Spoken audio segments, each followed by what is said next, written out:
An elderly forester named Marcus heard shots and rushed into the woods, getting dressed on the go. The poachers are at it again. Why can't those scoundrels just give up? The old man was enraged. It's so cold out, and still they roam the forests? Are they really hunting illegally again? It's the townspeople who are breaking the law. They don't have enough entertainment in the city, so they come here. I'll show them. When Marcus arrived at the scene with his faithful husky named Dobby, he saw snowmobile tracks. In the middle of a small clearing lay the carcasses of 3 dead wolves, and a group of men were drinking nearby, celebrating a successful hunt. "Criminals!" Marcus shouted at the top of his lungs. "How can you kill innocent animals?" The old man hurried to the dead animals and saw that one young wolf was still breathing. "Oh, you poor thing. Let me see. Where did the bullet hit you?" "We'll make you better. Just hold on," the forester whispered. "Old man, did you forget something? Get out of here," shouted one of the shooters. "I'm going to punch you." Marcus became furious and boldly approached the leader of the gang. The old man swung his fist and hit the man in the face, who fell onto the snowy ground. The rest of the group reached for their guns, but the forester was faster. He quickly loaded his gun and pointed it at one of the other men. Marcus fired a bullet right under the man's feet. At the same time, Dobby began barking viciously, threatening to bite the wrongdoers. "A blizzard is coming," the old man said through his teeth. "If you want to stay alive, get out of here immediately. If not, I'll shoot the gas tanks on your snowmobiles, and watch what happens when the rest of the wolf pack returns." Marcus pointed to the dead wolves, and the poachers had no time to waste. "Old man, we know who you are," shouted the frightened men as they took off on their snowmobiles. "It's good that you do. It means you'll never come back here again," the forester muttered to himself. The whole skirmish happened very quickly, and Marcus was glad that he did not lose too much time. He took a tarp out of his backpack, placed the injured wolf on top of it, and hurried home, trying to beat the blizzard. When the old man managed to remove the 2 bullets and disinfect the wolf's wounds, he tiredly sat down next to the animal and exhaled. "I know it hurts, buddy, but don't worry.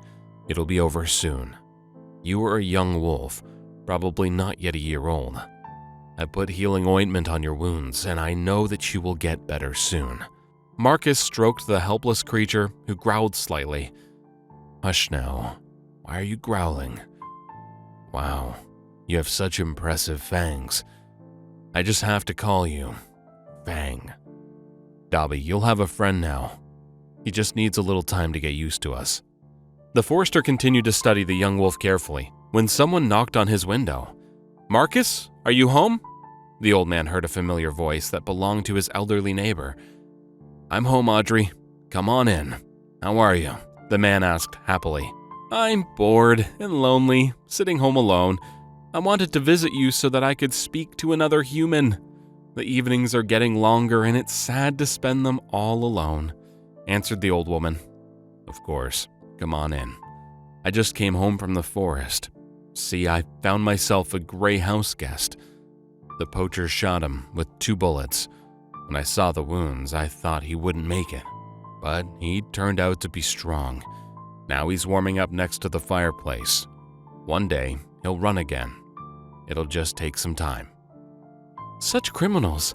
How dare they hurt a living creature? We haven't had such lawlessness around here for a long time.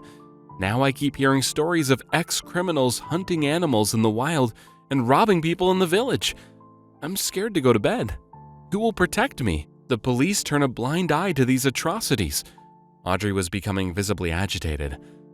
"Don't despair. Justice will prevail. Life is funny that way. One day, you're hurting your environment, and the next day, you're asking it for mercy. I, too, have been living alone for many years. My Maria has been gone for 5 or 7 years now." Marcus sighed heavily. "Can I give you the wolf so that you can care for him? It would be such a huge help. I know you always have fresh goat milk, as well as medical experience. You'll feed him and make him better. As a result, he will become your true friend and protector. I'll be nearby in case you need anything. Dobby and I will make sure to visit the 2 of you every day. "Of course I'll help you, Marcus," the old woman said, visibly happy. "You know how much I love animals. I will do everything in my power to make him better. It breaks my heart to see him like this." "Come on, buddy, eat. Just have a taste. I'm sure you've never had anything this delicious," Audrey told the young wolf after bringing him to her home. The woman cared for the wolf as if he was a human baby. She petted him and spoke to him for long stretches of time. The wolf got used to his new owners very quickly. He even became friends with Dobby, the dog, who kept trying to lick him. A year passed in such a way. Fang matured into a big wolf who liked going for walks in the forest with Marcus and coming back to his beloved Audrey in the evenings. Over time, Audrey began to notice that Fang was becoming different. He would stand in the yard for long stretches of time, listening to the howls of the other wolves that they could hear at night. He was reluctant to play with Dobby and often looked thoughtfully at the taiga. The woman realized that Fang was missing his pack, so she asked Marcus to bring him back to where he came from. "My dear, nature can't be deceived. Tomorrow, Marcus and I will return you to your pack. Look how big you've gotten. It's time for you to return to your home." The gray wolf raised his head and laid it in Audrey's lap. It was as if he understood her words and decided to say goodbye right there and then. In the morning, Audrey and Marcus went into the forest. The old woman wiped tears from her eyes, stroking Fang on the head and lightly patting him on the side. "Run, handsome boy. Make sure to come back and visit." Fang quickly disappeared into the bushes. But an hour later, he caught up with Marcus and Audrey and returned home. In the evening, he once again heard the howling of wolves. He went out into the yard and howled in response. The old woman followed the wolf and opened the gate. "Run, Fang, run! Why do you subject yourself to such pain?" Fang left and returned only the next day. In this way, the wolf began coming and going. One time, he disappeared for an entire week. One morning, the wolf appeared and barked loudly. Audrey went out onto the porch and was delighted to see the increasingly infrequent guest. "Look how skinny you've gotten. Come on in. I'll give you a treat." The woman was happy to see her loyal friend. But Fang did not move. He turned and looked towards the forest. Audrey followed his gaze and saw a large, beautiful female wolf. "Look at you! You didn't come alone, you brought a friend. You are such a fine fellow." The old woman fed both wolves. Fang chose a nice meaty bone and headed towards the bushes. The female wolf sniffed at the gift carefully, eventually taking it and disappearing into the forest. Since then, the wolf couple began visiting Audrey's house often. One late autumn day, someone opened Audrey's front gate. Her first thought was that Marcus came to visit. The woman got out of bed to open the front door, but it was already swung open.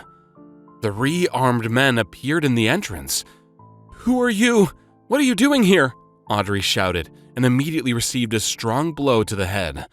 The thieves began ransacking the house, stealing food and money. But their evil plan was not destined to come to fruition. A few minutes later, Marcus came to the old woman's house in the company of his dog. Dobby had sensed that something was off and began pulling Marcus towards Audrey's yard. The dog began to bark and charge at the thieves, at which point one of the intruders pulled the trigger and shot Marcus, hitting him in the shoulder. "Run away, buddy," the old man shouted as he fell to the ground in pain. "So we meet again," the leader of the gang said with a grin. "You thought you'd never see us again, but you were very wrong. We'll help ourselves to everything we need and then shoot you and your girlfriend." The criminals made themselves at home in Audrey's house for about half an hour. Marcus couldn't do anything as his hands and feet were tied. Suddenly, the unlocked door swung open again. Dobby appeared in the entrance, followed by 2 huge wolves. The animals attacked the thieves immediately. Their sharp teeth tore their clothing and grazed their skin. Marcus managed to free himself and tried to help Audrey regain consciousness when the police arrived. Apparently, they followed the thieves' footsteps and managed to make it in time. When the criminals were arrested, Marcus and Audrey received medical attention. They were then left alone, giving them space and time to recover from what happened. Since then, Everyone in the village began to respect the two wolves who stood up for the old people and protected them from fear and lawlessness. Audrey and Marcus felt immense love and gratitude and became even more attached to the animals. Soon after that incident, Audrey once again saw Fang and the female wolf at the edge of the forest. Next to them were 5 wolf cubs. Apparently, the couple brought their children to the house where they were always received with kindness. Audrey, Marcus, and Dobby began bringing food to the cubs every day at dawn. They were happy to have a way of showing how grateful they were to the wolves for saving their lives and for the loyalty that they had shown them.